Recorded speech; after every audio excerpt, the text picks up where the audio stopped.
نحمده ونصلي على رسوله الكريم أما بعد فأعوذ بالله من الشيطان الرجيم بسم الله الرحمن الرحيم رب اشرح لي صدري ويسر لي أمري واحلل عقدة من لساني يفقهوا قولي. تلاوت سنیں گے. أعوذ بالله من الشيطان الرجيم بسم الله الرحمن الرحيم وإلى عاد أخاهم هودا قال يا قوم اعبدوا الله ما لكم من إله غيره أفلا تتقون قال الملأ الذين كفروا من قومه إنا لنراك في سفاهة وإنا لنظنك من الكاذبين قال يا قوم ليس بي سفاهة ولكني رسول من رب العالمين أبلغكم رسالات ربي وأنا لكم ناصح أمين أوعجبتم أن جاءكم ذكر من ربكم على رجل منكم لينذركم واذكروا إذ جعلكم خلفاء من بعد قوم نوح وزادكم في الخلق بسطة فاذكروا آلاء الله لعلكم تفلحون قالوا أجئتنا لنعبد الله وحده ونذر ما كان يعبد آباؤنا فأتنا بما تعدنا إن كنت من الصادقين قال قد وقع عليكم من ربكم رجس وغضب أتجادلونني في أسماء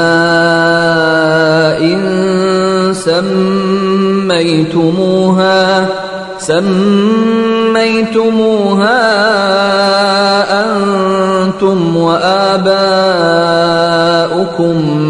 ما نزل الله بها من سلطان فانتظروا إني معكم من المنتظرين فأنجيناه والذين معه برحمة منا وقطعنا دابر الذين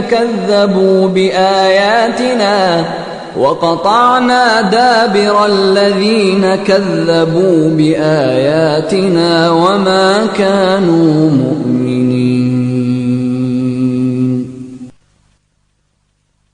وإلى عاد أخاهم هودا قال يا قوم اعبدوا الله ما لكم من إله غيره أفلا تتقون. عاد کی طرف ہم نے ان کے بھائی ہود کو بھیجا. اس نے کہا اے برادران قوم اللہ کی بندگی کرو، اس کے سوا تمہارا کوئی خدا نہیں. پھر کیا تم غلط روی سے پرہیز نہیں کرو گے؟ ہر نبی کی دعوت یہی، ہماری بھی یہی دعوت ہونی چاہیے.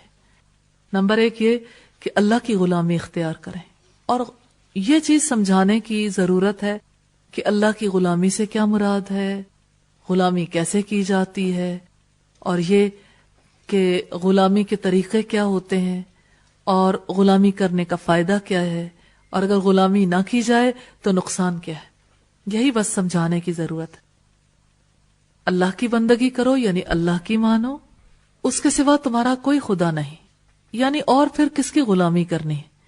یا تو کسی کا اتنا استحقاق ہو اور تو کوئی یہ حق نہیں رکھتا، نہ کوئی زمین آسمان کا خالق ہے، نہ ہمارا خالق ہے، نہ ہمارا کوئی اور مالک ہے، نہ رازق ہے، کس بلبوتے پر ہم کسی کی بات مانیں؟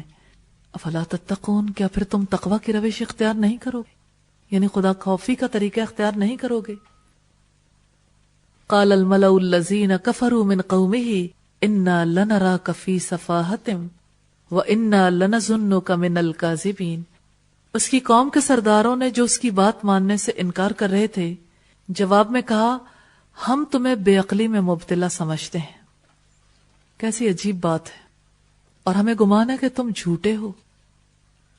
یعنی جو سب سے سچی بات کہے، سب سے زیادہ عقل والی بات کہے، سب سے زیادہ مفید بات کہے، اسے کہتے ہیں تم بے وقوف ہو، تمہیں جو نظر آتا ہے اس کی پرواہ نہیں۔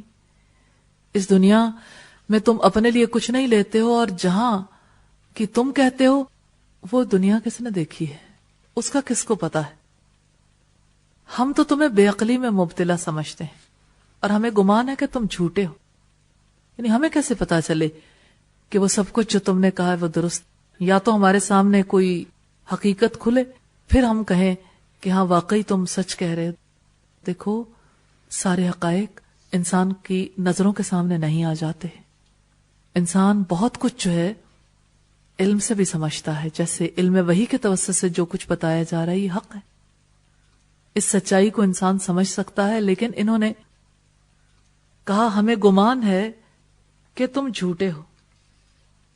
اس نے کہا قال یا قومی لیس بی سفاہۃ ولکنی رسول من رب العالمین۔ اس نے کہا اے برادران قوم، میں بے عقلی میں مبتلا نہیں۔ اچھا، ہمیشہ رسولوں نے آبجیکشن ہینڈلنگ کی کول مائنڈڈلی، کول رہتے ہوئے۔ دوسروں کے ذہن کے اندر جو فتنہ پروان چڑھ چکا ہے اسے دیکھیں رسول کیسے سالو کرتے ہیں کہ اے برادران قوم، میں بے عقلی میں مبتلا نہیں ہوں، بلکہ میں رب العالمین کا رسول ہوں۔ سافٹلی بتا دیا کہ میں تو اپنی بات کہہ ہی نہیں رہا، مجھے تو رب العالمین نے بھیجا ہے، تم کو اپنے رب کے پیغامات پہنچاتا ہوں، اور تمہارا ایسا خیرخواہ ہوں جس پر بھروسہ کیا جا سکتا ہے۔ یعنی تم مجھ پہ کانفیڈنس رکھو، میں تمہیں کوئی غلط راستے پر نہیں چلاؤں گا، اور میں تمہارا سچا خیرخواہ ہوں۔ تو یہاں پہ دیکھیے ابلغکم رسالات ربی وانا لکم ناصح امین، کہ میں تو تمہیں رب کے پیغامات پہنچاتا ہوں، اپنی بات نہیں کہتا، اور تمہارا ایسا خیرخواہ ہوں جس پر بھروسہ کیا جا سکتا۔ لہذا آپ شک میں مبتلا نہ ہو۔ اب عجبتم ان جاءکم ذکر من ربکم علی رجل منکم لینذرکم واذکروا اذ جعلکم خلفاء من بعد قوم نوح وزادکم فی الخلق بسطۃ فاذکروا آلاء اللہ لعلکم تفلحون۔ کیا تمہیں اس بات پر تعجب ہوا کہ تمہارے پاس تمہاری اپنی قوم کے ایک آدمی کے ذریعے سے تمہارے رب کی یاد دہانی ہے؟ ہر دفعہ لوگ اسی وہم میں پھنس کے ہمارے جیسا تو ہے، کھاتا پیتا بچے رکھتا، اس کی بات کیوں مانے؟ تو اسی آبجیکشن کو ہینڈل کیا ہے کہ بھلا یہ بھی کوئی بات ہے، میسج پہنچانا ہے، کوئی انسان ہی پہنچائے گا نا، فرشتہ بھی آئے گا، انسانی شکل میں آئے گا، ورنہ فرشتوں کو ہم دیکھ تھوڑی سکتے ہیں۔ کیا تمہیں اس بات پر تعجب ہوا کہ تمہارے پاس خود تمہاری اپنی قوم کے ایک آدمی کے ذریعے سے تمہارے رب کی یاد دہانی آئی تاکہ وہ تمہیں خبردار کر دے؟ یعنی دیکھو، یہ رب کی یاد دہانی، اس طرف مت جاؤ کون کہہ رہا۔ ایک تو یہ تمہارے رب کی یاد دہانی ہے، اور دوسری یہ تاکہ وہ تمہیں خبردار کر دے۔ کس چیز سے؟ آنے والے دن سے، آنے والے انجام سے۔ بھول نہ جاؤ کہ تمہارے رب نے نوح کی قوم کے بعد تم کو اس کا جانشین بنایا، تمہیں خوب تنومند کیا، یعنی تمہیں بڑی طاقت عطا کی۔ پھر اللہ کی قدرت کے کرشموں کو یاد رکھو، یعنی اللہ نے جتنے تم پر احسانات کیے ہیں ان احسانات کو نہ بھولو۔ امید ہے کہ تم فلاح پاؤ گے، یعنی کامیابی تمہیں اللہ کی نعمتوں کو یاد رکھنے سے ہی مل سکتی ہے، اور اپنی زندگی بدلنے سے ہی مل سکتی۔ حضرت نوح کی کشتی میں جو اہل ایمان بچے تھے ان کی اولاد تھے یہ افراد۔ کہا یہ جاتا ہے کہ حضرت نوح کے پوتے ارم کی اولاد سے ایک نسل تھی جو عاد ارم کہلاتے تھے، اور پھر جن میں سے حضرت ہود علیہ السلام آئے تھے جنہوں نے اللہ کے راستے کی طرف بلایا تھا۔ اور یہاں پہ ہم دیکھتے ہیں حضرت ہود اور ان کی قوم کے درمیان جو مکالمہ ہوا، خاص خاص چیزیں، مثال کے طور پر اللہ کی غلامی کی طرف بلایا، یہ بتایا کہ میں اپنی بات نہیں کہہ رہا، میں تمہارا ناصح اور خیرخواہ ہوں، امین ہوں۔ اس سے دعوت دینے والے اور جس کو دعوت دی جاتی دائی اور مدعو کے رشتے کا پتہ چلتا ہے کہ یہ رشتہ خیرخواہی کا بھی ہے، امانت داری کا بھی ہے، سنسیرٹی ضروری ہے اس رشتے میں، اور امانت یہ ہے کہ جو اپنے پاس ہے اسے منوان پہنچا دیا جائے۔ دائی کے دل میں کبھی مدعو کے بارے میں کوئی غلط بات نہیں ہونی چاہیے، خیرخواہی ہونی چاہیے، اور پھر اسے یہ احساس ہونا چاہیے کہ یہ میری چیز نہیں، اللہ کی عطا کردہ چیز ہے۔ انبیاء کو یہ احساس بہت زیادہ رہا، اور اسے دوسروں کو بھی بتانا چاہیے کہ میں اپنی بات نہیں، رب کی بات ہے جو آپ تک پہنچا رہا۔ اور پھر آپ یہ دیکھیں کہ جس وقت انسان یہ کہتا ہے کہ میں رب کا پیغام تم تک پہنچا رہا ہوں، تو اس کا مطلب یہ ہے کہ دعوت دینے والا بری و ذمہ ہو رہا کہ میرے پاس ایک امانت تھی جو میں نے تمہیں پہنچا دی، کہ تم نے اپنے انجام کی فکر کرنی۔ سارے پیغمبروں کی ایک ہی دعوت رہی ہے، انسان کو یاد دلائیں کہ اللہ کے کیا انعامات ہیں، اللہ نے کون کون سی نوازشیں کی ہیں، اور پیغمبروں کی دعوت یہ رہی ہے کہ وہ انسانوں کو اللہ کے عذاب سے ڈرائیں، ڈراوا دیں اور شکر گزار بننے کی ترغیب دیں۔ یہ ہے پیغمبر کی دعوت۔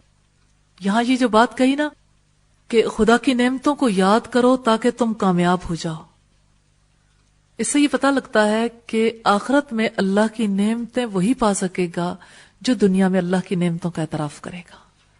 جو دنیا میں اللہ کی نعمت کا اعتراف نہیں کرتا اسے آخرت کی نعمتیں نہیں مل سکتی۔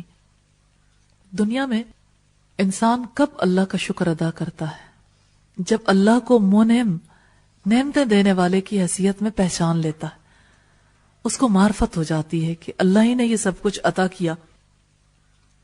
یہ جو اللہ کی نعمت کو پہچاننا ہے نا، پہچان لینا، یہی جنت کی قیمت ہے۔ معرفت ہی اصل میں جنت کی قیمت ہے، کیونکہ جو پہچانتا ہے وہ شکر بھی ادا کرتا ہے، وہ اللہ کے ڈراوے سے ڈرتا بھی ہے، وہ اللہ کے حکم کے مطابق چلتا ہے، اس کے روکے سے رک جاتا ہے۔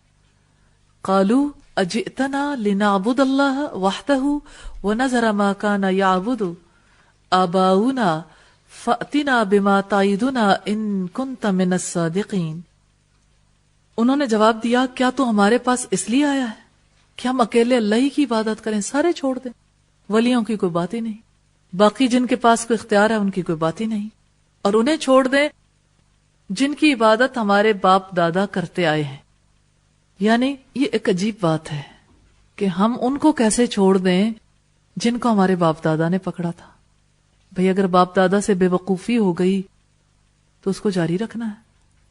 اچھا تو لیا وہ عذاب جس کی تو ہمیں دھمکی دیتا ہے اگر تو سچا ہے۔ یعنی ٹھیک ہے، اب تم نے ہمیں دھمکیاں تو بہت لگا دی، اب تو فیصلہ ہو جائے، بہت سن چکے ہم تمہاری بات، اب فیصلہ ہو جائے، تم سچے ہو تو عذاب آ جائے۔ اور ان کے دل کو یقین نہیں تھا، ورنہ کوئی عذاب مانگتا ہے؟ جیسے قرآن پاک میں آتا ہے سأل سائل بعذاب واقع، مانگنے والے نے مانگا بھی تو کیا مانگا؟ اللہ کا عذاب جو واقع ہونے والا ہے۔ قال قد وقع علیکم من ربکم رجس وغضب اتجادلوننی فی اسماء سمیتموها انتم وآباؤکم ما نزل اللہ بها من سلطان فانتظروا انی معکم من المنتظرین۔ اس نے کہا تمہارے رب کی پھٹکار تم پر پڑ گئی، ٹھیک ہے، اب فیصلہ ہو گیا، اس کا غضب ٹوٹ پڑا۔ کیا تم مجھ سے ان ناموں پر جھگڑا کرتے ہو جو تم نے اور تمہارے باپ دادا نے رکھ لی ہیں؟ یعنی دیکھو تو صحیح کہ تمہارا طریقہ کار کیا ہے۔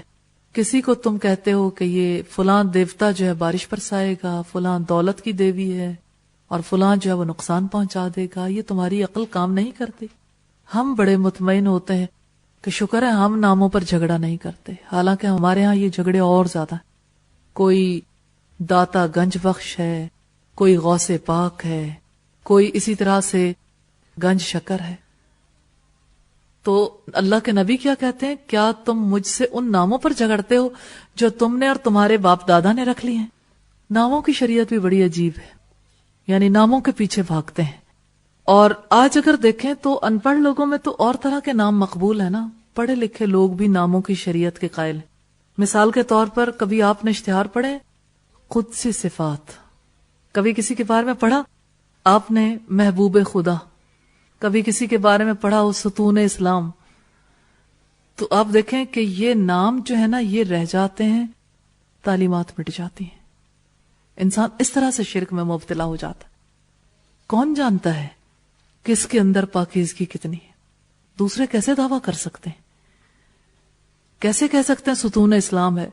وہ ستون مٹ بھی جائے گا تب بھی اسلام برقرار رہے گا. یہ کیسا ستون ہے جس نے مر جانا ہے، جس نے فنا ہو جانا ہے؟ اسلام کو کسی کے سہارے کی ضرورت نہیں، ہمیں اسلام کی ضرورت ہے. کیا تم مجھ سے ان ناموں پر جھگڑتے ہو جو تم نے اور تمہارے باپ دادا نے رکھ لیے ہیں، جن کے لیے اللہ نے کوئی سند نازل نہیں کی؟ یعنی تمہارے پاس اس کے لیے کوئی اتھارٹی ہے؟ تم دکھا سکتے ہو اللہ نے اپنی کتاب میں کہاں پر تمہیں یہ کہا ہو کہ فلاں سے تم اس قسم کی توقعات وابستہ کر لو؟ اچھا تو اب تم بھی انتظار کرو، میں بھی تمہارے ساتھ انتظار کرتا ہوں. عذاب آنے سے پہلے یہ حجت تمام ہو گئی.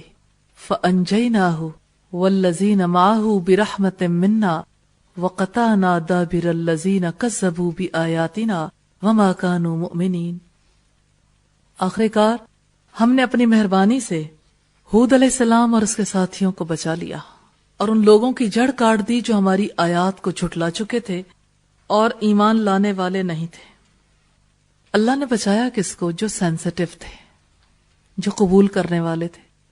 ہمیشہ قبول کرنے والے جو ہیں، غلطیاں تو ان سے بھی ہوتی ہیں لیکن اللہ ایسے لوگوں کو بچا لیتا ہے جو نصیحت اور یاد دہانی کو قبول کر لیں. اور ان لوگوں کی جڑ کاٹ دی جو ہماری آیات کو جھٹلا چکے تھے، جنہوں نے کتاب اور کتاب کی تعلیمات کو ریجیکٹ کر دیا تھا، جو ایمان لانے والے نہیں تھے، جو ایک دعوت دینے والے کی زبان سے اپنے انجام کو نہیں دیکھتا، نہیں سمجھتا، پھر عذاب سے ضرور سمجھ جاتا ہے. پھر اللہ ایسی قوم پر اپنا عذاب لے آتا ہے.